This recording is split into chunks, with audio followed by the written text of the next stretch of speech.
Pregnancy period में क्या क्या चीज़ों का ध्यान रखना है। पेरेंट्स की लड़ाई है आपस में, बच्चे को दूसरे कमरे में भेज दें। जो बहुत गुस्सा करते हैं, जो बहुत शरारती हैं, आप उनका क्या करें। बच्चा चिल्ला रहा है, रो रहा है तो उसके हाथ में मोबाइल फ़ोन। बच्चे कहाँ से सीख रहे हैं? कुछ भी बात हो हाथ उठा दो, कल को बच्चे किसी और पर हाथ उठाएंगे वो गड़बड़ है। हेलो फ्रेंड्स, मैं मयंक एंड स्वागत है आप सभी का हमारी सीरीज़ माइंड अनलॉक्ड में। हमेशा की तरह हमारे साथ हैं बीके डॉक्टर हिमांशु। डॉक्टर साहब, आपका बहुत बहुत स्वागत है। Thank you. ओम शांति। डॉक्टर साहब, जैसे पिछले सेशन में हमने जाना कि प्रेगनेंसी पीरियड में क्या क्या चीज़ों का ध्यान रखना है, आपने कई चीज़ें हमें बताई। अब जिन पेरेंट्स के ऑलरेडी बच्चे हैं जो बहुत गुस्सा करते हैं, जो बहुत शरारती हैं, अब उनका क्या करें, उनको कैसे समझाएं। यस, क्योंकि अब कुछ बच्चे तो हो चुके हैं। अब ऐसे पेरेंट्स को अब हम उस चीज़ के लिए नहीं बोल सकते कि प्रेगनेंसी में आपने इनका ध्यान नहीं रखा। जी, वो एक अलग बात है। बट अब हमें ये समझना है बच्चे कहाँ से सीख रहे हैं। वो अपने पेरेंट्स को देख रहे हैं। जी, तो जैसा कर्म हम करेंगे हमें देख और करेंगे, और ये प्रैक्टिकल पेरेंट्स और बच्चों के रिलेशनशिप में ऐसा ही है। तो पेरेंट्स को भी अपनी एक एक एक्टिविटी का बहुत ध्यान रखना है। सेकंड चीज़, पेरेंट्स क्या कर रहे हैं आजकल, बच्चा चिल्ला रहा है, रो रहा है तो उसके हाथ में मोबाइल फ़ोन। जी, अब वो क्या कंटेंट देख रहा है, उससे भी तो बच्चे के मेंटल स्टेट पे इफ़ेक्ट आ रहा है। जी। और बच्चे का जो ब्रेन है वो 90% बाय 5 इयर्स एज तक डेवलप हो जाता है।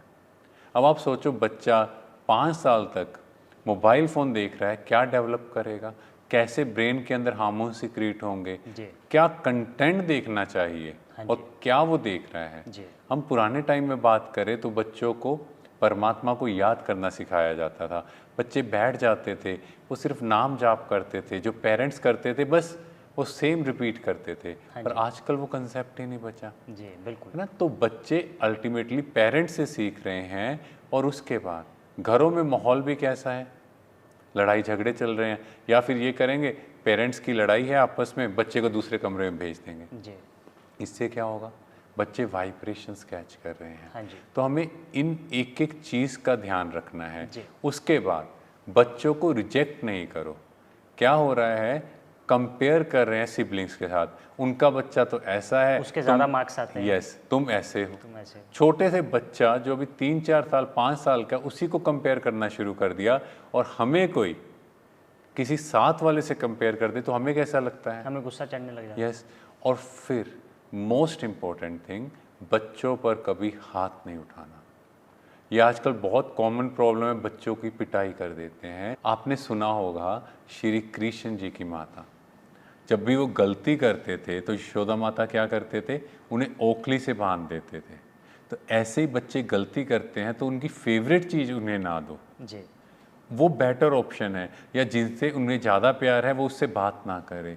इससे बच्चे जल्दी सुधरेंगे। हाथ उठाना ये कोई सल्यूशन नहीं, क्योंकि आज हम उनके अंदर ये संस्कार डाल रहे हैं कि कुछ भी बात हो हाथ उठा दो, कल को बच्चे किसी और पर हाथ उठाएंगे वो गड़बड़ है। तो इसीलिए हम सबको ये नहीं देखना कि वो बच्चा आज गुस्से वाला है, आज उसका नेचर ऐसा है तो इसकी पिटाई से ही मुरम्मत होगी, कुछ नहीं होना। आप कितने ही पेरेंट्स से बात कर लो, कोई बच्चा पिटाई से सुधरा आज तक? नहीं। तो फिर हम प्यार से बच्चों से डील करें, बहुत प्यार से उनसे बात करें, जो उनकी प्रॉब्लम्स हैं उन्हें सुने, उन्हें उसका सल्यूशन दें, जी, ना कि उनको रिजेक्ट करें, लोगों से कंपेयर करें। जी। शुक्रिया डॉक्टर हिमांशु। Thank you. तो दोस्तों, जाना आपने कि बच्चों को अगर सुधारना है तो पहले तो उन्हें सही रास्ते पे लाना होगा, यानी उन्हें स्पिरिचुअलिटी के साथ जोड़ें और किसी के साथ अपने बच्चे को कंपेयर ना करें और उनकी बात को सुने और समझें। तभी हम अपने बच्चों को आगे बढ़ा सकते हैं। तो मिलते हैं दोस्तों हमारे नेक्स्ट एपिसोड।